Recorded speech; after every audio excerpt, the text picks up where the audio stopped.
السلام عليكم ورحمة الله وبركاته.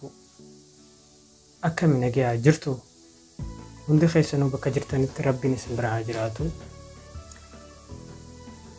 أكسي أكمي رمضان كم جاء صومنا راكمي ججباتو وردفتو دخيافي أكسم إمام مسلمة هندي خيسنو ورينا الدنيا رجرتن أكم نجيا قبضني يا خيسني الحمد لله أني نجيا انقبا عالم يروتو نبجيسه فيديو اللي دلقو تنجرو أكسي أرى برمسة تكون قبضة دفع برمسة كلش مالي جو جتن برمسة خنا خن جولين تنجبيه هو قبضة ويرو هدو ورا برمسة برسيسن نسنين أركا إسانس برمسة هدو تكا نوفقنو جيران نمهون دافو قنو جيران anis waanin arkerraa waan namninis nagaafatee nama saniifis agarsiisee jiru akkasuma namni hin beekne hedduutu jira keessaafuu ijoolleen shamarranii jechuudha ijoolleen Saudi Arabiyaa keessa jirtu jechuudha maali inni jenna feesbuuka kana irra guddaan nama nambaraan banata sim kaardiidhaan banata sim kaardii kana biyya Saudi Arabiyaa tana keessatti namni waan waraqaa hin qabneef jechuudha akkanuma kan seeraan alaa bitamaa jechuudha sim kaardiin kun eegas booda sim kaardii kanaan irra guddaan ijoolleen teenya shamarranii ati gaa feesbuuka banuun nama hin dhibu namoonni banata garuu feesbuuka kana yeroo banatan sim kaardii saniin banatan jechuudha nambara san itti barreessanii nambara saniin banatan jechuudha sanifu kunda gongora yeroon fi nambarri san jalaa bade ijoolleen hedduun warra paaswordii qabachuu hin dandeenye jira yoo amma simka iimeelaan osoo bante jechuudha deeffachuu dandeessa garuu nambaraa waan banteef deebisuu hin dandeessu jechuudha sanifu warri iimeelaan bantanii feesbuuka keessan hatta bilbilii nama duraa cabuu jira bilbila kana haaree yeroo bitattan bilbila kana itti sanirratti jijjiirachuudhaaf hin beektan jechuudha paaswordii maali osoo iimeelaan bantan kan ta'e iimeela yoo baname iimeela kana achirratti gootee bilbila haaree kanarratti akkasitti itti fayyadamtaa jechuudha paaswordii yoo irraanfatte iimeeluma beenaan siif deebi'a feesbuuka ta'e ammoo garuu yoo nambaraan banatte egaa nambara san si jalaa badii taanaan siif deebi'uu hin danda'u akkasi waliigaluu qabna saniifuu waan kanarraa namuu wanni beekuu qabu keessaafuu ijoolleen shamarranii hedduun iimeelaa wannaan banatti dhiirtinis takka takka akkasuma nutilleen gaafan beekne akkasuma banachuu turre ilma namaa hunda jechuun namni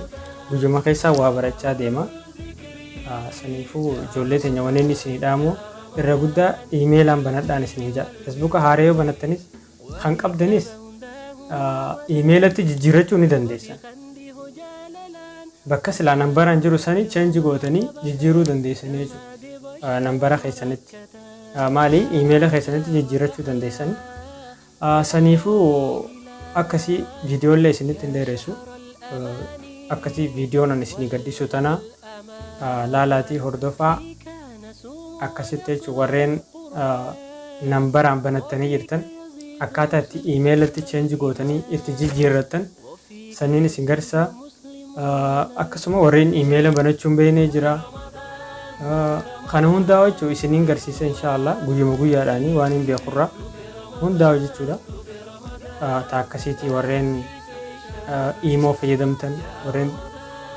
feesbuuka fayyadamtan warreen tiktooka fayyadamtan warreen hundi keessanitti waatsaappii barnaamijii hunda warri fayyadamu akkaataa itti namni isin keessa seenee isin hordofuu danda'u itti ilaaltanii if keessaa baasuu dandeessan kanaas isiniif himaa saniifuu inshaallah viidiyoo xiyyatana yeroo seentanirraa laayikiin eegala akkasuma viidiyoo eegaleetiin jira waan beenu waan takka takkarraa wal barsiisaa deemna piraankiis haa ta'u barumsaas haa ta'u diraamaas haa ta'u yeroo dandeenyetti jechuudha إن شاء الله واحد دوتا قد إسنا جنتي أبدي قمنا saniifuu inshallah viidiyoo tana hordofaa irraa biradhaan isiniin jaa gamanuma gara viidiyoo teenyaa deema. Assalaamu alaykum warahmatullahi wabarakatuh.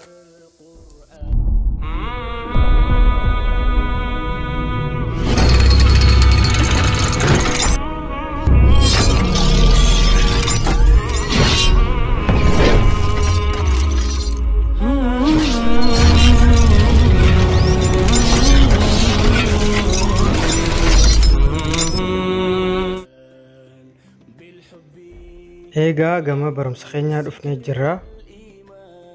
Facebook akkaataa Facebook keenya itti eeggachuu dandeenyuu fi akkaataa nama nu hordofu jiru kan nuti hin beekne of keessaa akkaataa itti ilaallee arguu dandeenyuu fi ammallee akkaataa nama hin beekne nama tokko fakkeenyaaf kan Facebook kan nutuuf jira jaalallee yaa ta'u saahiba yaa ta'u nama jaalatu tokkoof yookaan nama tokkoof kan nu dandeessa. Garuu nama kan nutuuf san dirqama lakkoofsa maali maqaa moobaayila isaa san beekuu qabda jechuudha. Maqaa moobaayila isaa san beekuudhaaf dirqama beekuu qabda. Yoonii fi beeyte Facebook yeroo seentu ni arkitaa jechuudhaati. Yoonii fi nama hin beekne ta'e ammoo of keessaa akkaataa itti ofirraa hiitu jechuudha. Nama sana akkaataa itti of keessaa baastuu fi sanis isiniin garsaa ammallee deebii nama nambaraan banatee jiru Facebook yoo nambaraan banatee jiraatte nambara san change email irratti godhuuf bakka silaa email godhanii ati nambaraan gootee jirta. Saniifuu nambara san takka as jalaa baduu danda'a. Irra guddaan namni amma paaswordii dagatuufaa jira. Paaswordii yeroo dagatte Facebook ni qeesiin deebi'u jechuudha. Bilbila biraa yoo jalaa bade biraa yeroo bisatte akka seenuu hin dandeessuuni jechuu irratti. Saniifuu maal godhuu qabda? Iimeelatti jijjiirachuu qabda jechuudha. Iimeela jechuun kanuma yuutuubaa fi Play Store waan hundaan seentee fayyadamuu dandeessu jechuuti. Moobaayila kee hunda iimeelaan waan dalaguuf iimeela san yoo qabaatte akkasii Facebook seentee jijjiirachuu dandeessaa jechuudha lakkoofsa san.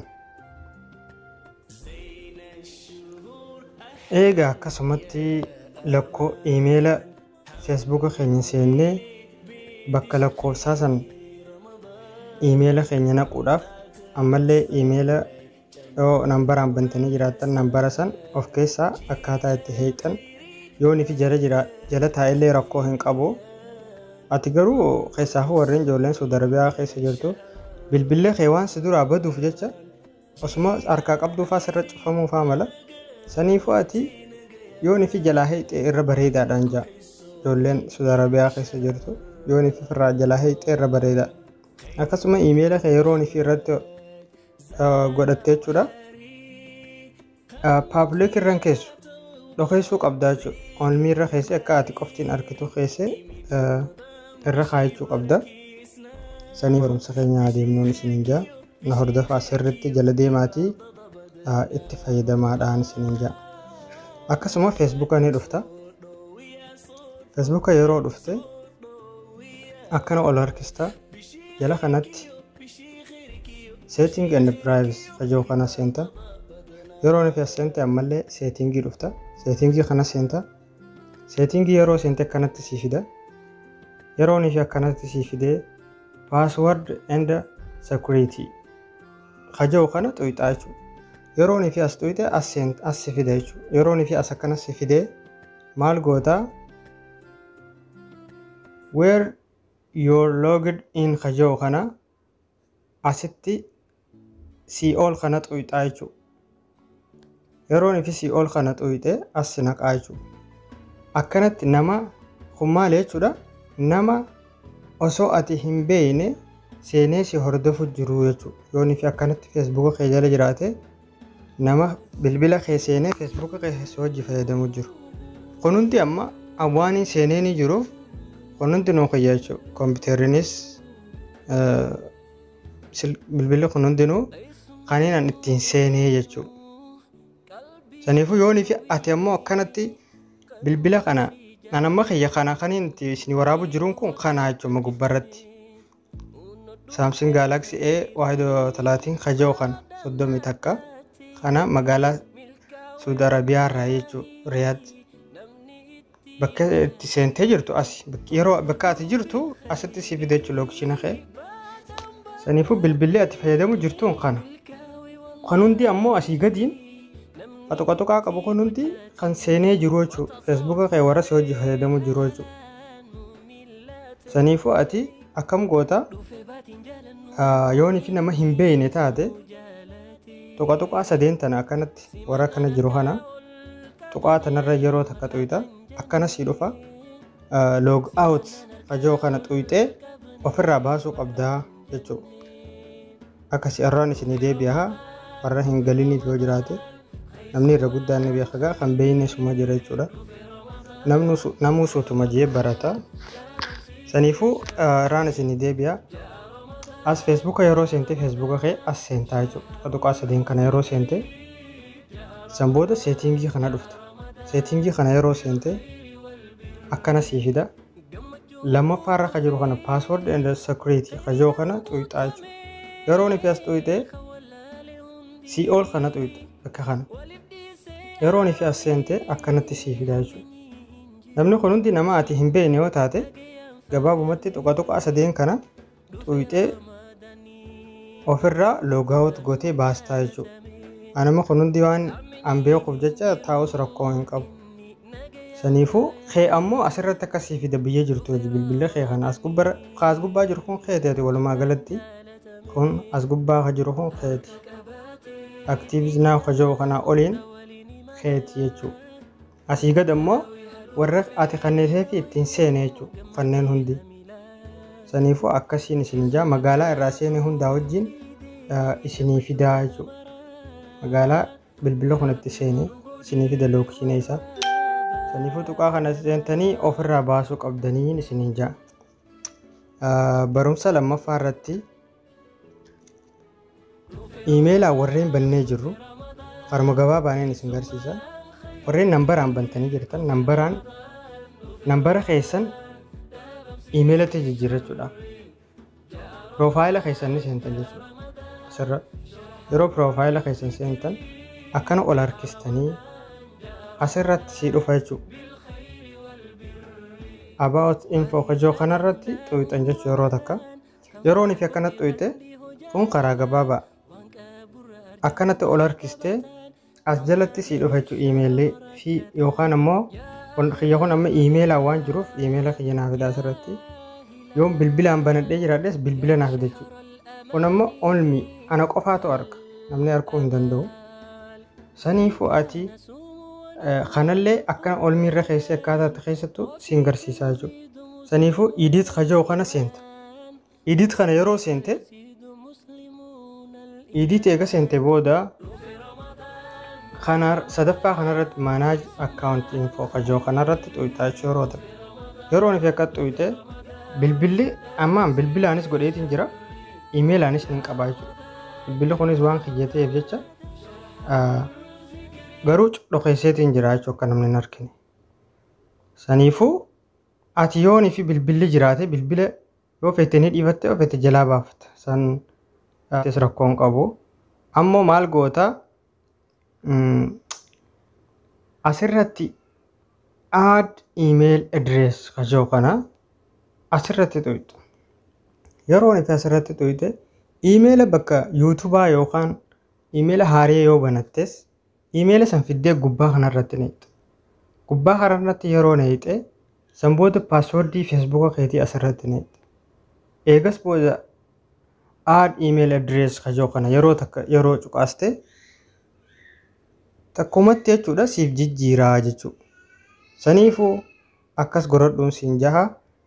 Imanna kee ammoo raqama kee kana bilbila kee nambara kaduraan banteen san of jalaa baasuudhaaf yookaan jalaa haquudhaaf as xiyyaa kana tuyita isuma cinaa yeroo ni fi akka tuyite remove siin jaha.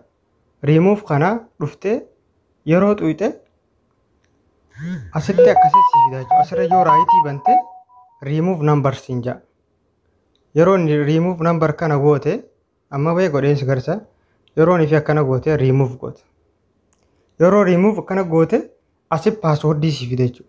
Password Facebook keetii yeroo itti neeyite remove pound if keessa baasuudhaaf jechuudha bilbila kana keessa Facebook kana keessa baasuudhaaf akkasi goota akkasiin isiniin jaa galatoomaa jala deema hordofaa yoo isiniif hin galin koomantii jalatti yaada keessan kanadhaa akkasuma barumsa biraatiin hanga walitti deebinutti assalaamu alaykum wa rahmatullaahi wa barakaatu.